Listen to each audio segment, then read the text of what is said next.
प्रहलाद जी, बहुत स्वागत है आपका इंडिया टीवी पर। और हम अब एक के बाद एक कड़ी में दूसरा ओपिनियन पोल लेकर के आए हैं और ये दोनों ओपिनियन पोल ये बता रहे हैं, पिछला भी और ये चुनावों की घोषणा के बाद जो ताजा ओपिनियन पोल, कि आप मध्य प्रदेश की 29 लोकसभा सीटें जीत रहे हैं समेत छिंदवाड़ा। हम लोग छिंदवाड़ा पर अभी ज्यादा बात कर रहे थे, आप भी बता सकते हैं कि कांग्रेस का ये आखिरी किला कैसे ढा रहे हैं आप लोग?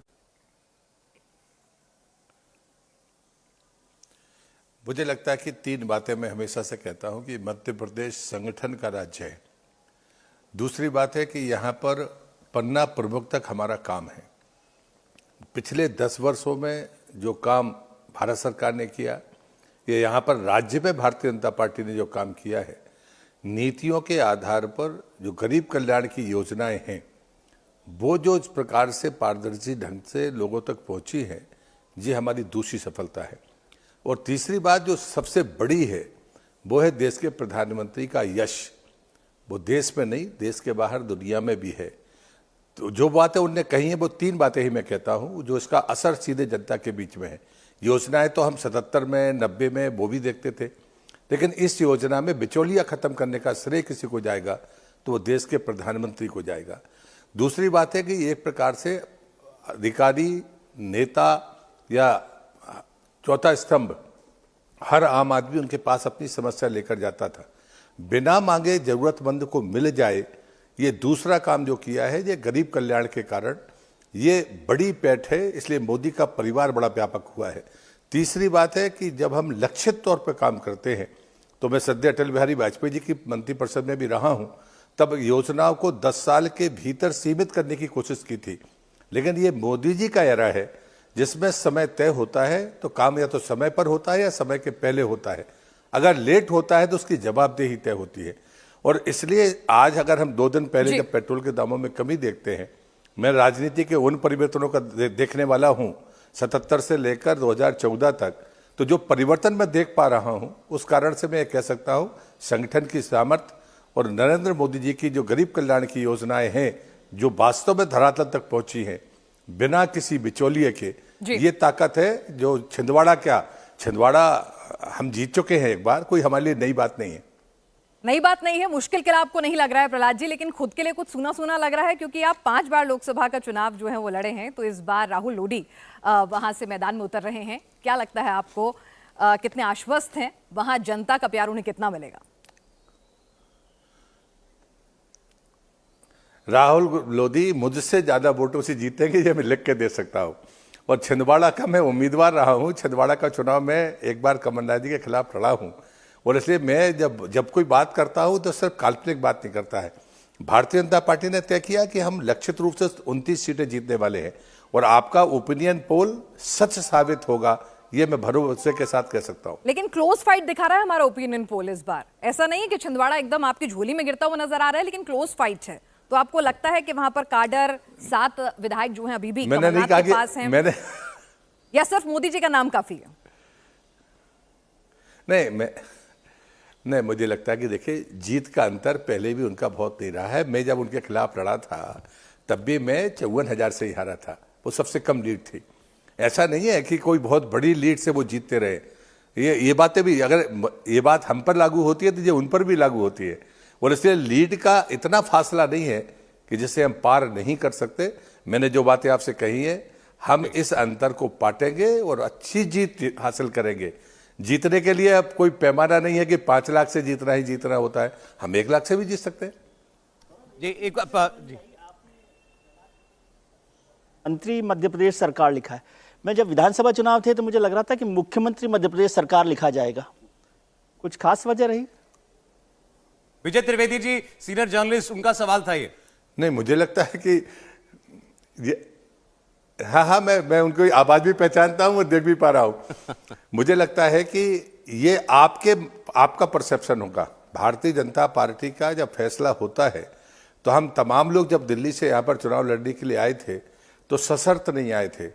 हमें कोई आश्वासन या घोषणा हमारी नहीं थी। सामूहिक नेतृत्व की विजय है मध्य प्रदेश में, और जिसने ऐतिहासिक विजय देखी है। मैं ऐसा व्यक्ति था जिसने कहा था कि हम 2003 को दोहरा रहे, तब मेरी बात पर शायद कोई विश्वास नहीं करता था। और इसलिए ये जो अटकलबाजियां हैं, ये बाहर हो सकती है, भारतीय जनता पार्टी के सामने कभी ऐसा ना तो चर्चा आई है और ना ही दृष्टिकोण था। हमने किसी को नेता घोषित नहीं किया था, इसलिए नाम के पीछे जो लिखा है वही यथार्थ है।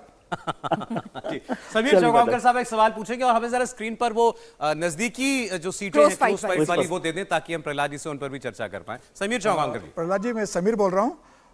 भाई साहब ये बताइए, राहुल लोधी को जो टिकट दिया गया है जम्मू से, तो क्या उमा भारती को कोई भूमिका है? उमा भारती के भतीजे, और जिस तरीके से चुनाव के पहले जो कैबिनेट एक्सपांशन हुआ था तो कहा गया था कि उमा भारती की नाराजगी है, इसलिए राहुल लोधी को चुनाव के कुछ दिन पहले राज्य मंत्री बनाया गया था। तो क्या ये जो सीट पर जो टिकट दिया गया है उसमें उमा भारती को कोई भूमिका है या एक कार्यकर्ता के रूप में उसको टिकट दिया गया है? नहीं, थोड़ा आपको करेक्ट करना पड़ेगा। ये राहुल लोधी उमा भारती के भतीजे नहीं हैं, ये वेयर हाउसिंग कॉर्पोरेशन के चेयरमैन रहे हैं। हाँ। और ये कांग्रेस से एमएलए बने थे, फिर भारतीय जनता पार्टी में आए थे, बाई इलेक्शन में उनकी हार हुई थी, इस बार उनको टिकट नहीं मिला और वो एक अच्छे शहादत वाले परिवार की पृष्ठभूमि से हैं, ठीक व्यक्ति हैं, पर ये उमा भारती जी के भतीजे नहीं हैं। इसको आपको करेक्ट करना होगा। जी ठीक। ये भावेश झा हमारे जो सिफोलॉजिस्ट हैं प्रहलाद जी, उन्होंने कुछ सीटें अपने सर्वे में पाई जो जिनको लगता है कि ये यहाँ नजदीकी मुकाबला है। एक छिंदवाड़ा उनमें से एक है जिसके बारे में हमने बात कर ली है। बाकी 5 सीटों पर मैं आपकी राय जानना चाहता हूं। इसमें से 2 तो चंबल की सीटें, मुरैना और भिंड, तो पहले इनकी बात कर लें। ये इन 2 सीटों को क्लोज फाइट में दिखाया जा रहा है। मुझे लगता है कि अपन अगर पिछला रिकॉर्ड भी देखेंगे तो मुरैना और भिंड बहुत लंबी जीत हम नहीं रहे हैं, हम काफ़ी कम अंतर से जीतते रहे हैं। वहाँ का जो राजनीतिक समीकरण है वो संगठन के पार्टी के ध्यान में है और इसलिए क्लोज और उससे ये कोई बात नहीं होती है। विधानसभा के चुनाव में कुछ लोकसभा सीटों पर हम पीछे भी हैं, उसके बाद भी मैं दावे से कहता हूँ ये लोकसभा का चुनाव है। पिछली बार के अनुभव ये भी है कि जब मध्य प्रदेश में कांग्रेस की सरकार बनी थी तब भी हमने 28 सीटें जीत ली थी।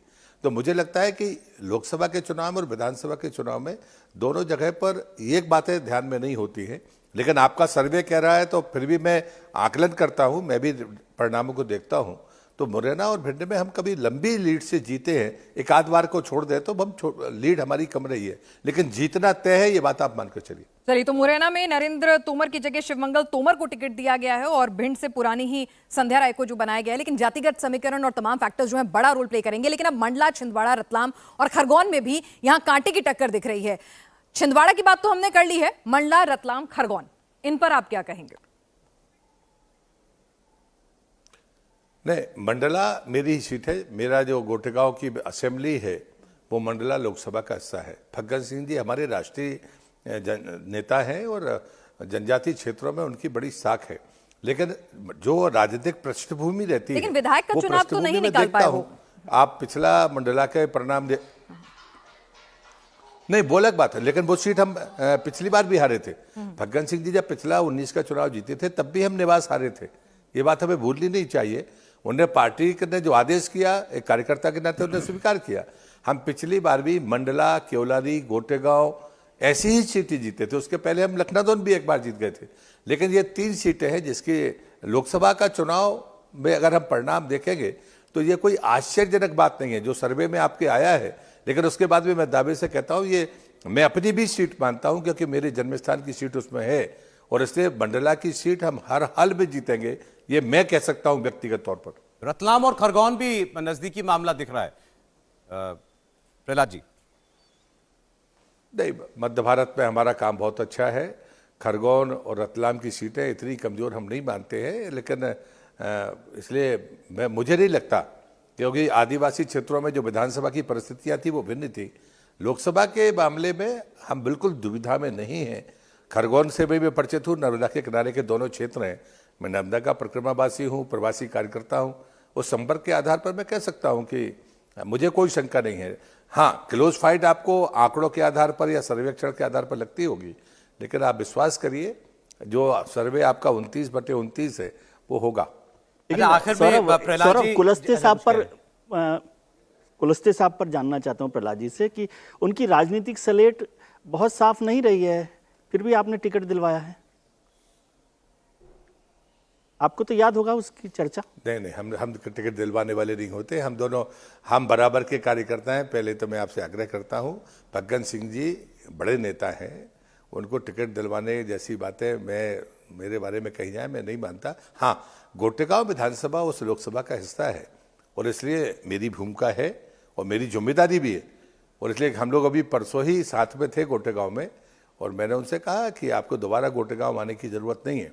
और ऐसा अनेक बार हुआ है, 2 चुनाव में ऐसा हुआ है जब मैंने उनसे कहा कि आप गोटेगांव में जीतने के बाद आइए। तो मुझे लगता है ये हम लोगों का आपस का कार्यकर्ताओं का तालमेल है, इस आधार पर मैं ये बात कह रहा हूँ। प्रहलाद पटेल जी, बहुत धन्यवाद आपका, आपने हमारे लिए समय निकाला। बहुत शुभकामनाएं आपको आने वाले इस बड़े महत्वपूर्ण चुनाव के लिए। बहुत धन्यवाद, बहुत धन्यवाद आपका।